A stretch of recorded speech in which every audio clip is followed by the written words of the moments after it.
नमस्कार, मैं आरती यादव आपके अपने YouTube channel biology with Aarti Yadav में आप सभी लोगों का हार्दिक स्वागत करती हूँ और इसी के साथ साथ आप सभी को गुड मॉर्निंग।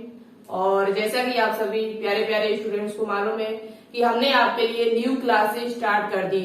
यदि आप 2022-23 किसी भी एग्जाम की तैयारी कर रहे हो तो उन सभी के लिए ये क्लास इम्पोर्टेंट है, क्योंकि यहाँ पर जो भी पढ़ाया जाएगा वो सभी एनसीईआरटी बेस्ड होगा। चाहे आप सीपी नेट की तैयारी कर रहे हो 2023 के लिए, आरयूएचएस बीएससी नर्सिंग 2022 के लिए, फार्मेसी, पैरामेडिकल, मेडिकल लाइन से संबंधित आप किसी भी एग्जाम की तैयारी कर रहे हो, ये क्लास सभी के लिए महत्वपूर्ण है। ठीक है, तो चलिए ज्यादा टाइम न वेस्ट करते हुए आज के पॉइंट पर बात करेंगे। तो देखो, इससे पहले हमारा जो चैप्टर चल रहा है वो क्लास 12 का चैप्टर है फर्स्ट, रिप्रोडक्शन इन ऑर्गेनिज्म, यानी कि जीवों में जनन। जीवों में जनन का ये जो पार्ट नंबर है आज हमारा 3 है। इससे पहले हम आपको जीवन काल और साथ ही साथ अलैंगिक जनन किसे कहते हैं, एसेक्सुअल रिप्रोडक्शन और उसकी विधियां, उसमें से हम आपको एक विधि बता चुके हैं और एक बार दोबारा से फिर रिवाइज करते थोड़ा, फिर उसके बाद हम आगे की बात करेंगे। वीडियो को कंप्लीट जरूर देखना, एक भी पॉइंट आपका छोड़ा नहीं जाएगा। ठीक है, इससे बाहर नहीं जाएगा, गारंटी से हम कह रहे हैं। जितना हम पढ़ाएंगे इसी के अंदर आपसे क्वेश्चन पूछा जाएगा। क्यों? क्योंकि हम एक भी पॉइंट ही नहीं छोड़ेंगे। एनसीईआरटी में जितना दिया हुआ है या अदर किसी बुक में जो भी दिया हुआ है वो पूरा आपको पढ़ाते हुए चलेंगे। ठीक है, तो लास्ट तक हमारे साथ बने रहना मेरे प्यारे स्टूडेंट्स। तो अब बात करते हैं कि सबसे पहले हमने आपको बताया था कि जनन 2 प्रकार का होता है। जनन जो आपका है वो 2 प्रकार से होता है, एक अलैंगिक जनन और एक लैंगिक जनन। अलैंगिक जनन जो है उसमें एक जनक की आवश्यकता पड़ती है और कोई युग्मक नहीं बनते, नो गेमिट, विदाउट गेमिट के नए जनक, यानी गेमिट बनते ही नहीं, वहां पर युग्मक होते नहीं, तो वहां पर अलग अलग विधियों से नए जीव का निर्माण हो जाता है। तो अलैंगिक जनन की हम कल विधियों पर बात कर रहे थे। किसमें बात कर रहे थे? अलैंगिक जनन की विधियां। अलैंगिक जनन की कई विधियां हैं, जिनमें से हमने आपको एक के बारे में बता भी दिया था थोड़ा, और आज हम आप कोशिश करेंगे कि अलैंगिक जनन की सभी विधियां खत्म की जाए जो इम्पोर्टेंट है आपके लिए। अलैंगिक जनन की विधियों में हमने सबसे पहले आपको बताया हुआ था क्या? फिशन यानी कि विखंडन। क्या बताया था? फिशन यानी कि विखंडन।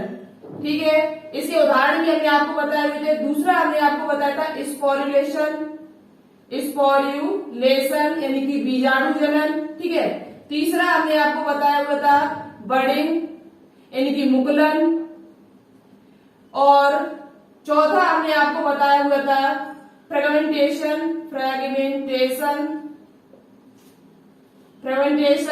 और पांचवा हमने आपको बताया था वेजिटेटिव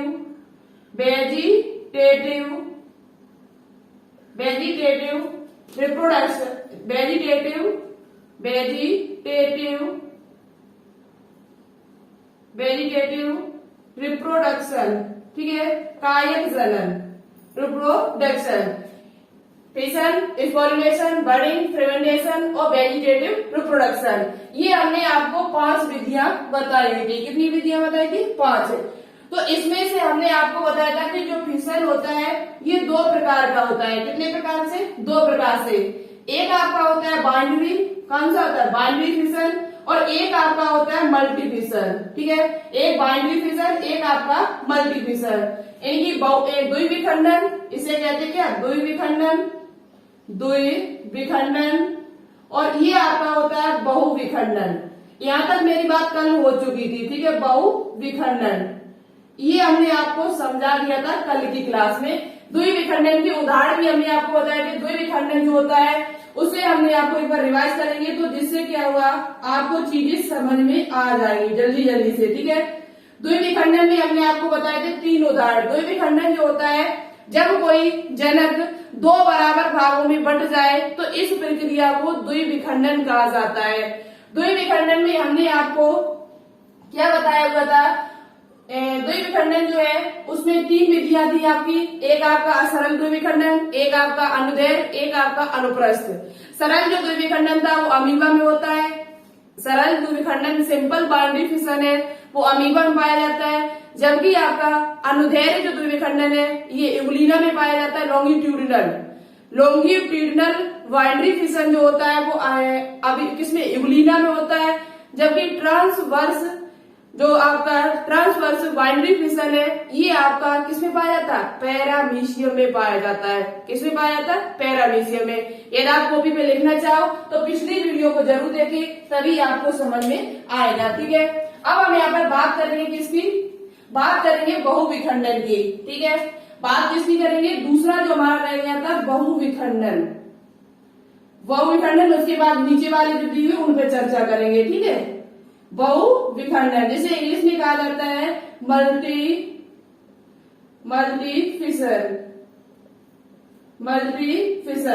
बहुविखंडन में क्या है, आपको इसके शब्द से ही समझ में आ रहा है। बहु माने बहुत से, विखंडन माने विखंड, खंड होना, यानी एक जीव के दो से अधिक जब खंड हो जाए, 3, 4, 5, 6, 7, 8, 9, 10, ये 2 से अधिक जब किसी जीव के खंड हो जाए, खंडों में वो टूट जाए, तो उसे कहा जाता है बहुविखंडन। क्या कहा जाता है, बहुविखंडन। ऐसी प्रक्रिया जिसमें कोई जीव 2 से अधिक खंडों में जब टूट जाता है, 3, 4, 5 जितने भी बने, तो उसे क्या कहा जाता है, उस प्रक्रिया को बहुविखंडन कहा जाता है। मेरे प्यारे, आप क्या कहते हैं कि बहुविखंडन होता किसमें है, तो बहुविखंडन जो है वो आपका किस किस में पाया जाता है, इसके एग्जाम्पल आपके लिए इम्पोर्टेंट है, ये आपका नोटबुक पे नोट डाउन जरूर कर लेना। बहुविखंडन में एक आपका आता है क्या, बहुविखंडन जो होता है वो आपका किस में पाया जाता है, तो एक आपका क्या है, प्लाज्मोडियम। क्या होता है, अमीबा और प्लाज्मोडियम। अमीबा और प्लाज्मोडियम दो आते हैं। अमीबा में आप कैसे, अभी आपने कहा जो आपका बहुविखंडन है ये प्लाज्मोडियम में पाया जाता है। किसमें पाया जाता है, प्लाज्मोडियम में, और साथ ही साथ आपका ये अमीबा में भी पाया जाता है। ठीक है, अमीबा, अभी आपने कहा था कि अमीबा में द्विविखंडन होता है, पर अब ये बहुविखंडन कैसे होगा। ठीक है, ये आप चक्कर में पड़ गए होंगे, तो देखो मेरे बात को ध्यान से सुनना, अभी समझ में आ जाएगा आपको। बहुविखंडन जैसे अमीबा और प्लाज्मोडियम। प्लाज्मोडियम क्या होता है, तो ये प्रोटोजोआ संघ का जीव है। किसका जीव है, प्रोटोजोआ संघ का जीव है, जो क्या करता है, मलेरिया रोग को फैलाने का कार्य करता है। मलेरिया जो रोग है उसका कारण क्या है, क्या कॉज है, मलेरिया किसके कारण होता है, तो प्लाज्मोडियम के कारण होता है। आपको पहले से पता है मलेरिया रोग का कारण है ये कौन, प्लाज्मोडियम। ठीक है, ये किस मच्छर के द्वारा आता है, तो आपको पता है ये जो प्लाज्मोडियम जो होता है वो मादा यानी फीमेल एनाफिलीज मच्छर इसका बाग होता है। इसका जो जीवन काल होता है, जो जीवन चक्र होता है, वो 2 में पूर्ण होता है। एक आपका मच्छर होता है, मादा एनाफिलीज मच्छर, और एक आपका क्या होता है, एक आपका होता है जो मनुष्य। एक इसका मतलब जो इसका चक्र है वो 2 जीवों में पूर्ण होता है। एक आपका मच्छर और दूसरा आपका कौन सा हो जाता है, एक आपका मच्छर हो जाएगा और दूसरा जो है वो इसका क्या हो जाएगा, मनुष्य। 2 में इसका जीवन चक्र पूर्ण होता है। ये अब आपको जब मानव स्वास्थ्य एवं रोग पढ़ाएंगे तो वहां पर बताएंगे प्राथमिक कौन सा होता है, द्वितीय कौन सा होता है इसमें। ठीक है, द्वितीय पोषक कौन सा होता है। तो आप सिर्फ इतना सीख लीजिए अभी कि प्लाज्मोडियम जो होता है उसमें मलेरिया रोग का कारण है। यह मादा एनाफिलीज मच्छर, इसका बाग जो पूछा जाए आपसे, इसका बाग यदि आपसे पूछा जाए तो मादा एनाफिलीज मच्छर होता है। ठीक है, अब यहाँ पर हम बात कर रहे हैं कि बहुविखंडन इनमें कैसे होता है। बात करते हैं अमीबा की। अमीबा देखो, जब ये अनुकूल परिस्थितियों में हो, जब इसे कोई मतलब बाहरी जो वातावरण है वो सही हो, कोई दिक्कत नहीं है, तो वो क्या करेगा, द्विविखंडन करेगा। क्या करेगा, द्विविखंडन। द्विविखंडन में भी कौन सा, सरल विखंडन, सरल द्विविखंडन। सरल द्विविखंडन की सहायता से ये 2 कितने, 1 से कितने बन जाएंगे, 2। 1 से हमने आपको बताया था कि जो आपका द्विविखंडन होता है, एक होता है इसमें सरल, कौन सा होता है, सरल द्विविखंडन। तो सरल द्विविखंडन में हमने आपको कल उदाहरण बताए हुए थे। एक आपका था अमीबा, क्या था, अमीबा। अमीबा जब अनुकूल परिस्थितियों में हो, कोई कोई वातावरण कोई दिक्कत नहीं है, तो ये क्या करेगा, एक अमीबा से 2 अमीबा बना लेगा। कितने बना लेगा, 2। तो ये तो हो गया सरल द्विविखंडन। कैसा हो गया, सरल। लेकिन जब अमीबा प्रतिकूल परिस्थितियों में है, कैसे, जब यहाँ पर प्रतिकूल परिस्थितियां हो, जब प्रतिकूल परिस्थितियां होती हैं तो क्या होता है, यही अमीबा प्रतिकूल परिस्थितियों में अमीबा में बहुविखंडन होने लगता है। क्या होने लगता है, बहुविखंडन। कैसे, देखो अभी हम आपको समझा रहे हैं थोड़ा यहाँ पर। जब प्रतिकूल परिस्थितियां हो, जब वातावरण यानी कि अच्छा नहीं है, परिस्थितियां यदि वो यानी कि सरल द्विविखंडन करने लायक नहीं है, नहीं हो सकता है वहां पर उस जगह पर, तो वो क्या करता है, फिर प्रतिकूल परिस्थितियों में अमीबा जो होता है वो बहुविखंडन करता है। कैसे करता है, तो देखो यहाँ पर हम आपको समझा देते हैं, आप कहीं पर लिख जरूर लेना। तो ये करेगा अनुकूल परिस्थितियों में। कैसे करेगा, अनुकूल परिस्थितियों में ये सरल विखंडन करेगा। लेकिन जब अमीबा, जब प्रतिकूल परिस्थिति आ जाती है, जब वह सरल विखंडन नहीं कर पाता है, तो वहां पर उस जगह पर वो बहुविखंडन करता है। अब बहुविखंडन करता है किसकी सहायता से, तो स्पोर की सहायता से। किसी सहायता से, बीजाणु की सहायता से।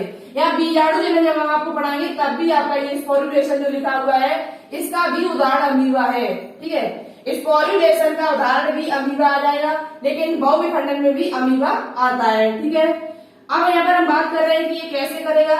तो ये क्या करता है, इसके पास आपको पता है स्यूडोपोडिया होते हैं। क्या होते हैं, स्यूडोपोडिया।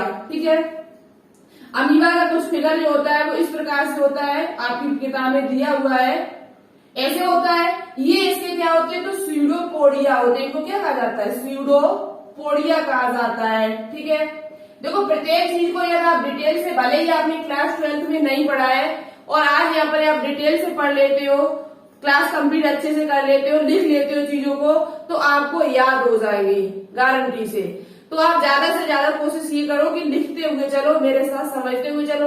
नहीं समझ में आता है, कोई चीज आपको नहीं आती है, तो कमेंट बॉक्स में कमेंट कर देना। ठीक है, तो ये इसके होते हैं स्यूडोपोडिया, ये इसका होता है केंद्रक। ठीक है, ये क्या होता है, केंद्रक। इसमें केंद्रक डीएनए होता है अंदर इसके।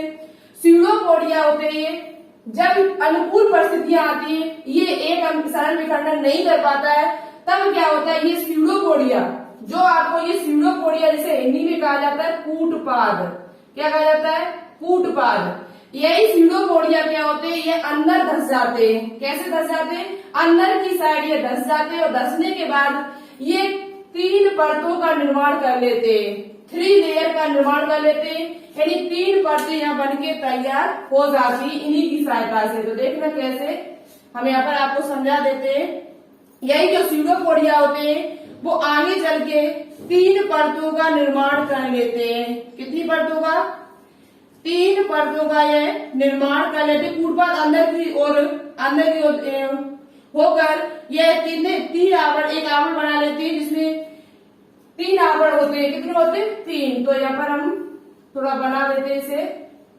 यही क्या होते हैं, 3 आवरण इसके ऊपर बन जाते हैं। यही कूटपाद जो होते हैं कठोर आवरण बना लेते हैं जिसमें 3 लेयर हो जाती है। कितनी लेयर हो जाती है, 3। ठीक है, और यही इस 3 लेयर, जब ये अंदर 3 लेयर इसकी बन जाएंगी, तो अंदर जो अमीबा है उसे कोई प्रॉब्लम नहीं होगी, कोई दिक्कत नहीं है उसे।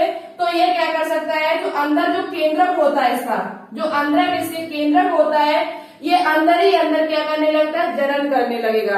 यानी अपने जैसे और भी केंद्रक बनाने लगता है, अपने जैसे और भी केंद्र क्या करने लगता है, बनाने लगता है। तो धीरे धीरे क्या होता है, यहाँ पर धीरे धीरे जो अंदर जो अमीबा है वो कई सारे केंद्रक का निर्माण कर लेता है। ठीक है, अलग अलग केंद्रक इसके अंदर बन जाते हैं, न्यूक्लियस, अलग अलग न्यूक्लियस बन जाते हैं। जैसे स्यूडोपोडी, जैसे इंग्लिश में कहा जाता है, जो केंद्रक बन के तैयार होते हैं, daughter nucleus cell, daughter nucleus cell बन जाते हैं। और ये जो 3 लेयर बनी हुई है, इनको क्या कहा जाता है, 3 जो लेयर बनी है इनको 3 लेयर सिस्ट कहा जाता है। क्या कहा जाता है, 3 लिख रहे सिस्ट, इनको क्या कहा जाता है, सिस्ट कहा जाता है। जो लेयर 3 इसके ऊपर बनी हुई है अमीबा के ऊपर, इन्हें क्या कहा जाता है, सिस्ट कहा जाता है। ठीक है, पुटी कहते हैं हिंदी में, हिंदी में इसे कहा जाता है पुटी। क्या कहा जाता है, पुटी। तो ये क्या करता है, ये एक न्यूक्लियस से बहुत सारे न्यूक्लियस बन जाते हैं, जिसे हम डॉटर न्यूक्लियस सेल कहते हैं। क्या कहते हैं, daughter nucleus daughter nucleus cell कहते हैं। क्या कहते हैं? Daughter nucleus cell.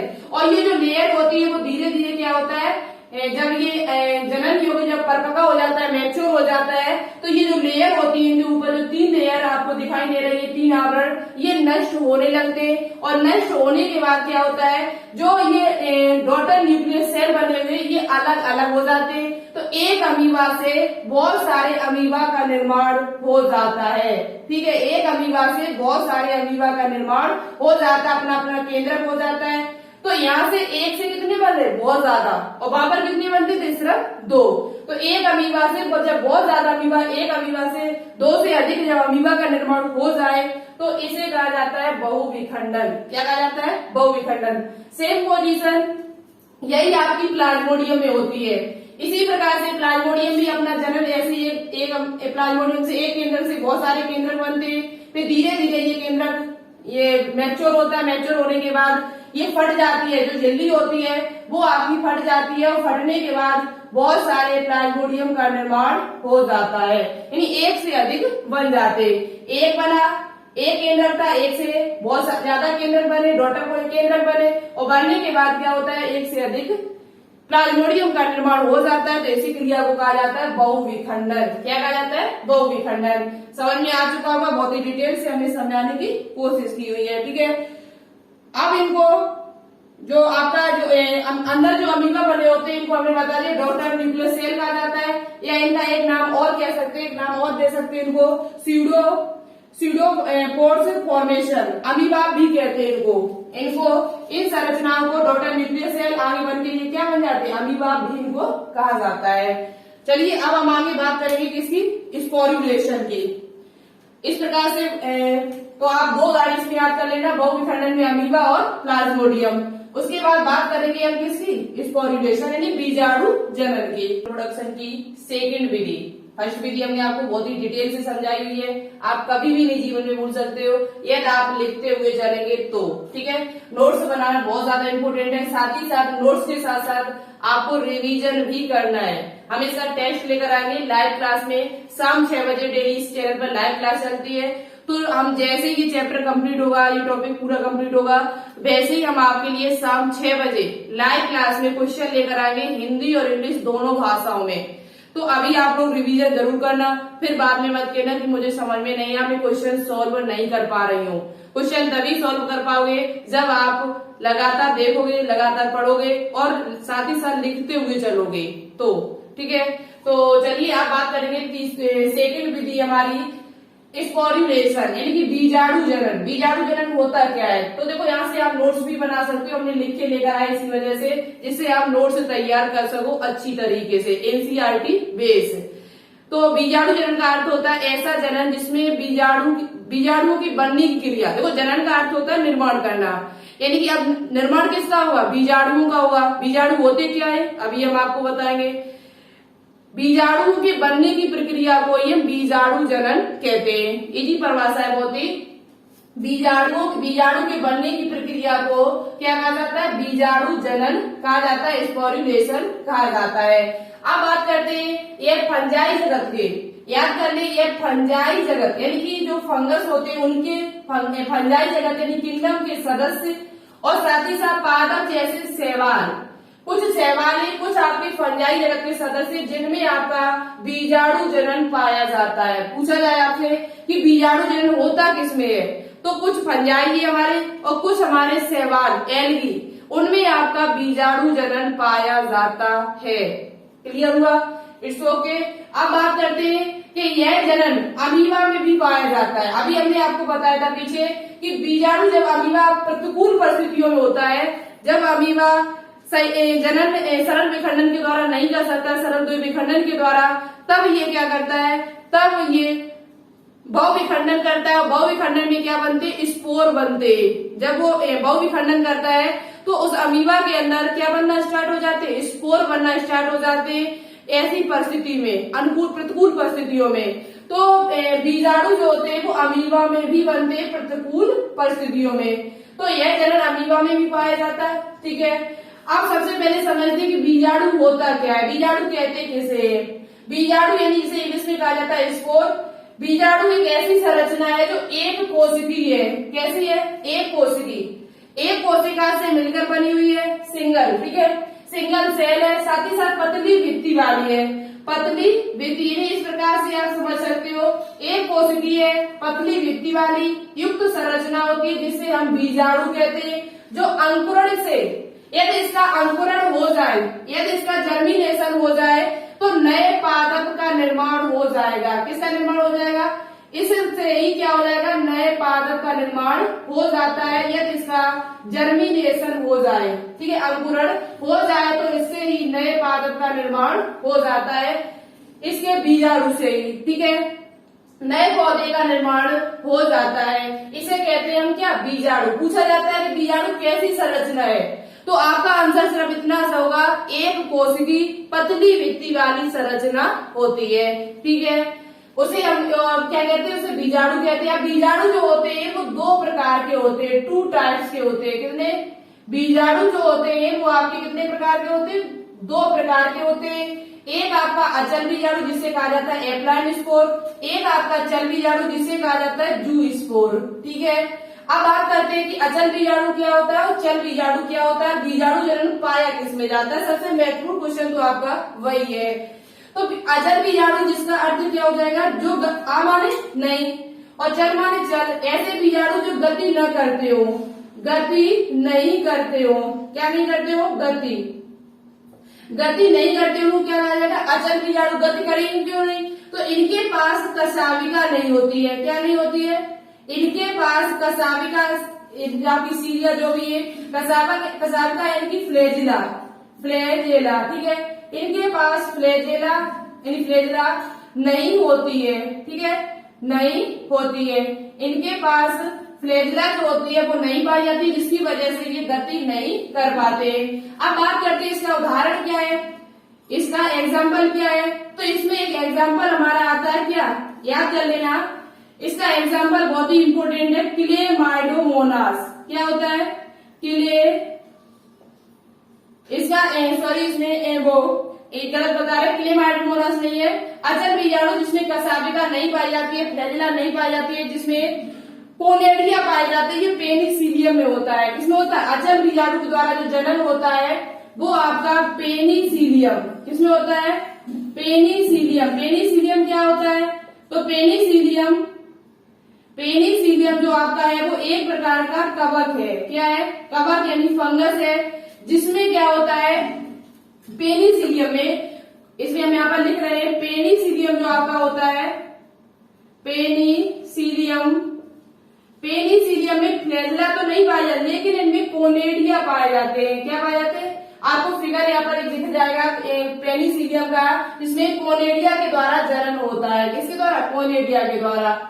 इसमें कोनेडिया पाए जाते हैं। कोनेडिया क्या होते हैं? तो आपने चित्र देखा होगा पेनिसिलियम का, आपकी किताब में दिया हुआ है, ठीक है, आपकी किताब में एक चित्र दिया हुआ है, किताब में एक आपकी चित्र दिया है, जिसमें इस प्रकार से आपने कोनेडिया देखे होंगे। यदि हमें एक फिगर यहाँ पर लग जाएगा, उसकी सहायता से आप समझ सकते हो, ठीक है। कोनेडिया इस प्रकार से संरचना एक बन जाती है, इनको कहा जाता है कोनेडिया। क्या कहा जाता है? इनको कोनेडिया कहा जाता है, जिसकी सहायता से एक प्रकार के बीजाणु है, जिसकी सहायता से नए पेनिसिलियम का निर्माण हो जाता है। और ये एक प्रकार के स्पोर है। क्या? एक प्रकार के बीजाणु है, जिनकी सहायता से नए पेनिसिलियम का निर्माण हो जाता है। क्वेश्चन पूछा जाता है आपसे कि पेनिसिलियम सॉरी यहाँ पर बहुत गलती हो रही है आज, पेनिसिलियम में किसके द्वारा जनन होता है? तो पेनिसिलियम में कोनेडिया के द्वारा। किसके द्वारा जनन होता है? कोनेडिया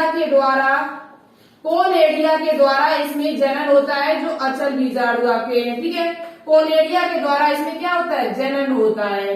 किसमें? पेनिसिलियम में। इसमें होता है?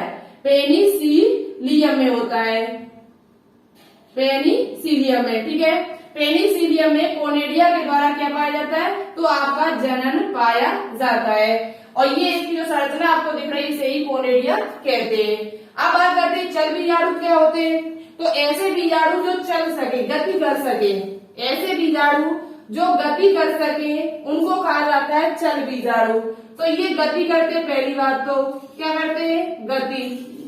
ये गति करते हैं और गति करेंगे किससे, तो इनमें कशाविका पाई जाती है। क्या पाई जाती है, फ्लैजिला। इनमें कशाविका पाई जाती है जिसकी सहायता से ये क्या करते हैं, गति करते हैं। अब ये जनन पाया किसमें जाता है, तो चल बीजाणु जो आपका होता है, चल बीजाणु की सहायता से या बीजाणु जनन जो होता है इसमें, वो आपका क्लेमाइडोमोनास, किसमें होता है, क्लेमाइडोमोनास। क्लेमाइडोमोनास क्या होता है, तो क्लेमाइडोमोनास एक प्रकार का हरा शैवाल है, एक कोशिकीय, कैसा, एक कोशिकीय हरा शैवाल है। ये याद कर लेना, इम्पोर्टेंट है, ठीक है। एक कोशिकीय हरा शैवाल होता है जिसकी सहायता से, इसमें कुछ आपने चित्र हम यहाँ पर दिखा देंगे आपको। इस प्रकार से एक चित्र यहाँ पर बना हुआ है, इस प्रकार से बहुत सारे ये फ्लैजिला है, ये इस प्रकार से संरचना आपको दिख रही होगी, ठीक है। इस प्रकार से आपको एक संरचना दिख रही होगी जिनकी सहायता से, ये फ्लैजिला की सहायता से नए गति करके और नए बीजाणु का निर्माण हो जाता है। तो क्लेमाइडोमोनास इसमें चल बीजाणु पाए जाते हैं, जबकि पेनिसिलियम में आपके अचल बीजाणु पाए जाते हैं जो कोनेडिया के द्वारा जनन करते हैं। फिगर हम यहाँ पर आपको दिखा देंगे, ठीक है। तो ये था आपका कौन सा, वो क्या था, बीजाणु जनन। बीजाणु जनन में जो इम्पोर्टेंट पॉइंट थे वो सभी पॉइंट हमने बता दिए, उदाहरण आपके लिए इम्पोर्टेंट है जिनको आप याद कर लेना कि पेनिसिलियम और क्लेमाइडोमोनास में किस प्रकार का जनन होता है, तो बीजाणु जनन होता है। कौन सा जनन होता है, बीजाणु जनन।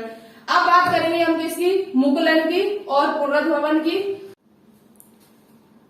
तो देखिए अब देखते हैं मुकुलन की, वो अलैंगिक जनन की तीसरी विधि हमारी है मुकुलन। मुकुलन इनकी बड़िंग में क्या होता है, इसमें बड़ बनती, कलिकाएं बनती है जिसकी सहायता से नए जीव का निर्माण होता है। तो देखो आप पीछे से देख रहे हो कि एक जनक ही है, कोई दूसरा जनक नहीं आ रहा है। एक अमीबा एक था, एक अमीबा से दो बने, एक ही अमीबा से बहुत सारे अमीबा बने, एक बीजाणु से बहुत सारे बीजाणु, बहुत सारे पौधा बने, तैयार हुए। तो यह अलैंगिक जनन में आपको समझ में आ रहा होगा कि एक जनक से ही नए जीव का निर्माण हो रहा है। तो अलैंगिक जनन में तभी कहा जाता है कि एक जनक की सहायता से नए जीव का निर्माण होना ही क्या कहलाता है, अलैंगिक जनन कहलाता है, ये सेक्सुअल रिप्रोडक्शन कहलाता है। तो अब यहाँ पर बात करेंगे मुकुलन, बड़िंग क्या होता है। तो एक संतति कोशिका यानी डॉटर सेल का उसके जनक शरीर पर उपस्थित छोटे प्रबद्ध कलिका यानी छोटी सी कलिका के द्वारा नए पादप का निर्माण और नए जीव का निर्माण होना क्या कहलाता है, मुकुलन कहलाता है। एक कलिका के द्वारा जो उसके शरीर पर उपस्थित एक कलिका निकल आती है, कलिका से ही नए जंतु का, नए जीव का निर्माण यदि हो जाए तो इस प्रक्रिया को मुकुलन कहा जाता है। क्या कहा जाता है, मुकुलन। अब मुकुलन जो होता है वो दो प्रकार का होता है, एक एक्सटर्नल होता है, एक इंटरनल होता है। एक्सटर्नल क्या होता है, तो एक्सटर्नल जो मुकुलन है बहेजात, जैसे बाहरी कह सकते हैं। एक्सटर्नल जो आपका होता है, हम आपको फिगर यहाँ दिखा देंगे, फिगर आपको दिखाई देगा एक ईस्ट का, किसका, ईस्ट जो होता है उसमें क्या होता है, आपने ईस्ट का फिगर इस प्रकार से देखा होगा, ऐसे इस प्रकार से देखा होगा, तो उसमें इस प्रकार से तुमने कलिकाएं देखी होंगी, क्या देखी होंगी, कलिकाएं। थोड़ा बड़ा चित्र बना यहाँ पर, इस प्रकार से आपने चित्र देखा होगा ईस्ट का, और ईस्ट में इस प्रकार से कलिका निकल आती है। क्या निकल आती है, ईस्ट में ये कलिका जो निकल आती है, ये कलिका जब मैच्योर होकर, कलिका यानी कि बड़, तो पहली बात तो ये कैसी है, एक्सटर्नल है, बाहरी ओर निकली हुई है। ईस्ट में बाहरी ओर कलिका निकली हुई है जिसकी सहायता से क्या होगा, नए ईस्ट का निर्माण हो जाता है। ईस्ट का जो वैज्ञानिक नाम होता है वो आपका क्या होता है, तो सैकेरोमाइसीज सेरेवेसी, ठीक है, सैकेरोमाइसीज सेरेवेसी, ये इसका वैज्ञानिक नाम होता है, ठीक है। ईस्ट में होता है, ईस्ट के साथ साथ ये हाइड्रा में भी पाया जाता है। जो आपका बाह्य मुकुलन है, पूछा जाता है ये क्वेश्चन आपसे, दिया आपकी एनसीईआरटी बुक में चित्र दिया हुआ है कि बाह्य मुकुलन है वो किसमें पाया जाएगा, तो हाइड्रा में पाया जाता है। किसमें, हाइड्रा का कुछ फिगर आपने देखा हुआ इस प्रकार से, ये तो हाइड्रा का फिगर आपने कुछ देखा होगा, थोड़ा बना देते हैं हम जिससे आपको समझ में आ जाए, ठीक है। हाइड्रा में आपने देखा होगा, हाइड्रा में इस प्रकार से इस प्रकार से आपने देखा हुआ एक फिगर, ठीक है। हाइड्रा में ऐसे, तो हाइड्रा में क्या होता है, ये इसका मुख होता है। यहाँ पर हाइड्रा में कुछ कलिकाएं निकल आती, क्या निकल आती, कलिकाएं निकल आती है बाहर की ओर, बाहर की ओर कुछ कलिकाएं निकल आती है, जिन कलिकाओं की सहायता से, जिन बड़ की सहायता से नए पादप, नए जीव का निर्माण हो जाता है। नए जीव का निर्माण हो जाए यदि, तो उस प्रक्रिया को कहा जाता है, बड़ के द्वारा नए जीव का यदि निर्माण हो रहा है तो इस प्रक्रिया को मुकुलन कहा जाता है। और एक्सटर्नल जो मुकुलन होता है वो ईस्ट सैकरोमाइसिस सेरेवेसी में और हाइड्रा में पाया जाता है। समझ में आया, आ गया होगा। अब बात करते हैं कि इंटरनल किसमें होता है, तो इंटरनल भी यहीं पर समझ लो, हम फिगर आपको यहाँ पर लगा देंगे, ठीक है। इंटरनल भी आप यहीं पर समझ लीजिए। इंटरनल आपका किसमें पाया जाता है, तो इंटरनल जो आपका होता है वो स्पंज में पाया जाता है। स्पंज आपने सुना होगा, संघ पॉलीफेरा का सदस्य है। किसका सदस्य है ये, संघ पॉलीफेरा का सदस्य है स्पंज। इसमें क्या होता है, बर्डिंग के द्वारा ही जनन होता है। वो भी होता है किसके द्वारा, तो स्पंज में एक संरचना पाई जाती है। स्पंज आपके एनसीईआरटी बुक में फिगर दिया हुआ है, एनसीईआरटी बुक में आपकी फिगर दिया हुआ है। कुछ इस प्रकार से संरचना बनी हुई है, ठीक है। इस प्रकार से संरचना आपको बनी हुई है, इस प्रकार से एक संरचना इसमें बनी हुई है, जिन्हें हम क्या कहते हैं, जेम्यूल कहते हैं।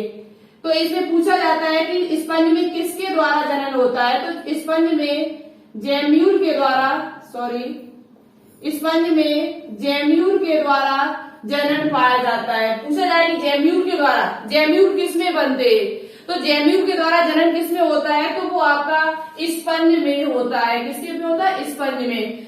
जेम्यूल की सहायता से नए स्पंज का निर्माण हो जाता है। ये जेम्यूल क्या है, जेम्यूल की कौन सी कोशिका से मिलकर बने होते हैं, तो स्पंज में एक कोशिका पाई जाती है, इसका नाम है ऑर्कियोसाइट। ऑर्कियोसाइट नाम की कोशिका होती है जिसकी सहायता से नए जीव का निर्माण हो जाता है, ठीक है। तो किसकी सहायता से होता है, वेरी इंपोर्टेंट पॉइंट है ये, आपसे पूछा जाए स्पंज में किसकी सहायता से जनन होता है, तो जेम्यूल की सहायता से होता है। किसकी सहायता से होता है, जेम्यूल। तो इसे आप लोग याद कर लेना, बहुत ज्यादा इम्पोर्टेंट है। जेम्यूल की सहायता से स्पंज में होता है, वो भी कैसा होता है, इंटरनल। आपके जो बीजा जेम्यूल बन रहे हैं वो कहां पर बन रहे हैं, अंदर बन रहे हैं। कहां पर बन रहे हैं, अंदर, कोशिका के अंदर, स्पंज के अंदर बन रहे हैं, इसलिए इसे कहा जाता है इंटरनल वर्डिंग। अब बात करते हैं चौथे नंबर की, खंडी भवन। खंडी भवन क्या होता है, तो खंडी भवन में क्या होता है, इस विधि में बहुकोशिकीय जीव का शरीर, बहुकोशिकीय जीव का जो शरीर होता है, खंडी भवन जो होता है वो अधिकांश बहुकोशिकीय में पाया जाता है। बहुकोशिकीय का शरीर 2 या 2 से अधिक टुकड़ों में टूट जाता है और प्रत्येक टुकड़ा नए संतति में विकसित हो जाता है, तो इस प्रक्रिया को खंडी भवन कहा जाता है। यह पहली बार बहुकोशिकीय जीव में होता है, जब कोई बहुकोशिकीय जीव है उसका शरीर 2 या 2 से अधिक खंडों में टूट जाए और टूटे हुए खंडों से नए जीव का निर्माण हो जाता है, तो इस प्रक्रिया को खंडी भवन कहा जाता है, फ्रेगमेंटेशन कहा जाता है। क्या कहा जाता है, फ्रेगमेंटेशन। ये होता किसमें है, तो एक आपका उदाहरण दिया हुआ है, इसमें स्पाइरोगायरा। किसमें होता है, स्पाइरोगायरा, और साथ ही साथ एक शैवाल है जिसका नाम है यूरोथ्रिक्स। यूरोथ्रिक्स नाम का एक शैवाल है, जिनमें आपका जैसे ये स्पाइरोगायरा है, क्या आपका स्पाइरोगायरा है, और इसमें क्या होता है, स्पाइरोगायरा में ये 2-3 खंडों में टूट जाए, तो ये 2-3 खंडों में टूटा है, इन्हीं से नए स्पाइरोगायरा का निर्माण हो जाता है।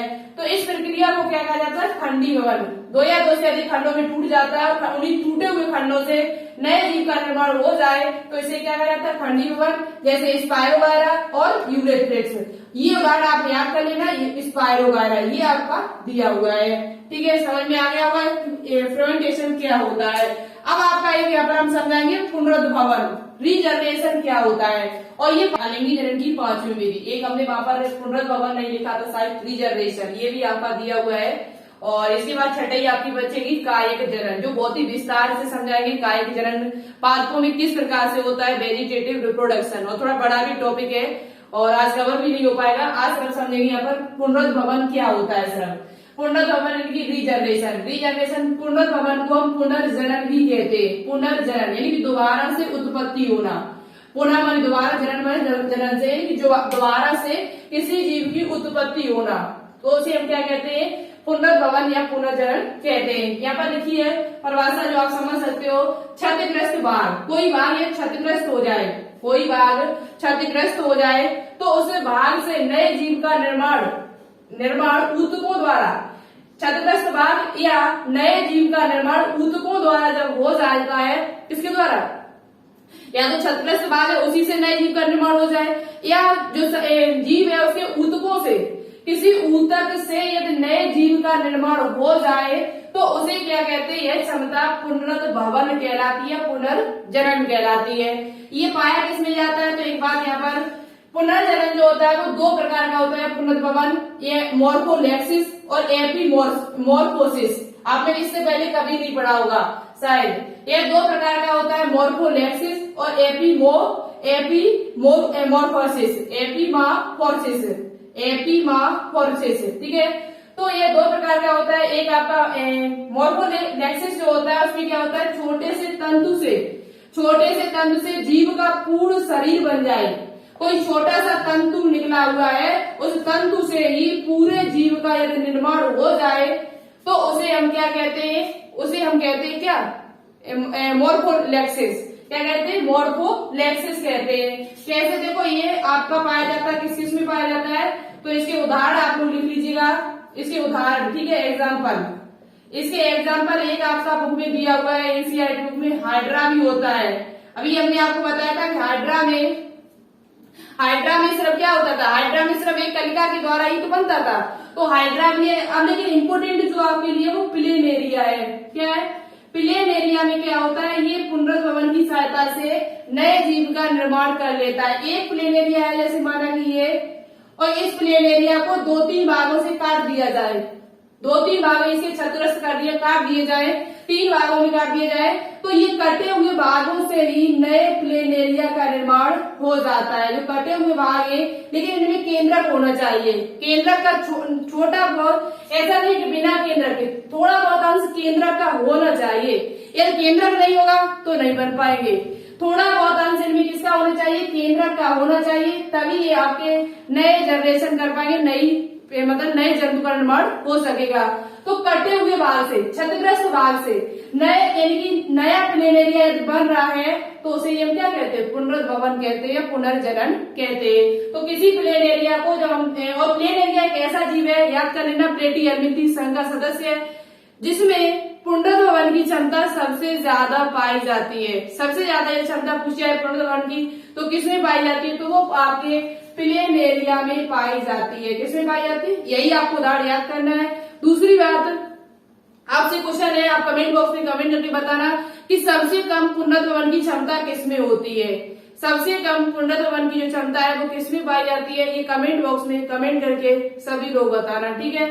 तो सबसे ज्यादा किसमें है, आपकी प्लेनेरिया में। कोई क्षतिग्रस्त भाग है, कटा हुआ भाग है, उससे नए जीव का निर्माण हो रहा है, यानी छोटे से तंतु से जीव का एक पूर्ण शरीर बन जाए, और यहाँ पर पूरे प्लेनेरिया बनेंगे, ऐसा नहीं आधा बने, पूरा प्लेनेरिया का निर्माण हो जाएगा, तो इसे हम क्या कहते हैं, पुनरुद्भवन। अब दूसरा आपका है एपीमॉर्फोसिस। एपीमॉर्फोसिस क्या होता है, तो ये जो होता है ये शरीर से अलग हुए भागों का प्रतिस्थापन करता है। कुछ भाग आपने देखे, एक उदाहरण यहाँ पर दिया हुआ आपकी बुक में। उदाहरण क्या है, छिपकली की कटी हुई पूंछ आपने देखी होगी। यदि किसी छिपकली की, लिजर्ड छिपकली की पूंछ कट जाए, कटी हुई पूंछ, इसका ये उदाहरण है, ठीक है। छिपकली की कटी हुई पूंछ, यदि किसी छिपकली की पूंछ कट जाती है तो वहां पर जो क्रिया होती है वो यही होती है, एपीमॉर्फोसिस यानी पुनरुद्भवन। उस कटी हुई पूंछ, वो कटी हुई पूंछ तो कट गई, ऐसा तो नहीं पूरी पूंछ से नए जीव का निर्माण हो जाए, वो नहीं होता। यहाँ पर अंदर समझना है, इसमें और इसमें। यहाँ पर यदि किसी जीव का कोई हिस्सा कट जाए, उस जो हिस्सा कटा हुआ है वही हिस्सा दोबारा से विकसित हो जाता है, वही कटा हुआ हिस्सा है दोबारा से उत्पत्ति हो जाता है, उत्पत्ति उसकी हो जाती है, तो उसे ही कहा जाता है क्या, एपीमॉर्फोसिस, ठीक है। एपीमॉर्फोसिस कहा जाता है। जैसे उदाहरण में आप याद कर लेना, छिपकली की कटी हुई पूंछ, ये इसी का उदाहरण है। छिपकली जो होती है उसमें आपका उसकी कटी हुई पूंछ का निर्माण दोबारा से हो जाता है, तो उसे हम ये कहते हैं ये पुनरुद्भवन का एक प्रकार होता है। दूसरी बात, यहाँ पर जो शरीर जो होगा, यहाँ पर पूरा शरीर बन रहा था, यहाँ पर पूरा शरीर नहीं बनेगा, बस अंतर इतना है। यहाँ पूरे शरीर का निर्माण नहीं होगा, बल्कि जो शरीर कटा हुआ है, जो शरीर क्षतिग्रस्त हो गया है, वही शरीर दोबारा से उतना ही भाग दोबारा से बन जाएगा, दोबारा से बन जाता है, बस इतना अंतर है। जबकि यहाँ क्या होता है, यहाँ पूरा शरीर बनेगा कटे हुए भाग से। ठीक है, समझ में आ गया होगा आपको। आशा करती हूँ कि पुनर्भवन क्या होता है, किसी क्षतिग्रस्त कटे हुए भाग से नए जीव का निर्माण हो जाता है, तो उसे ही हम पुनर्भवन कहते हैं। ये 2 प्रकार का होता है, हमने आपको बता दिया है। तो कैसी क्लास लगी कमेंट बॉक्स में कमेंट करके जरूर बताना, और साथ ही साथ कमेंट बॉक्स में कमेंट करना पुनर्भवन के उदाहरण क्या होते हैं, साथ ही साथ मुगलन के उदाहरण, बड़िंग के, और आपके उसके फ्रेगमेंटेशन खंडी भवन के उदाहरण आपको लिखने हैं, विखंडन में द्विविखंडन के, बहुविखंडन के, ये सभी एग्जाम्पल आपको कमेंट बॉक्स में कमेंट कर देना, जिससे हमें भी समझ में आएगा कि हाँ आपको चीजें याद हो गई हैं। तो चलिए, या कोई दिक्कत हो, कहीं आपको समझ में नहीं आ रहा, तो वो भी आप कमेंट बॉक्स में कमेंट करके बता सकते हो। अब आपका एक बच्चा है अलिंगी जनन में, एक विधि और बची हुई है, वो आपकी है कायक जनन। पादपों में कायक जनन किस प्रकार से होता है वो थोड़ा विस्तार से समझाएंगे, बड़ा टॉपिक है, तो नेक्स्ट वीडियो में हम आपको अच्छे से समझा देंगे। Thank you so much class को देखने के लिए। All the best. जय हिंद, जय भारत।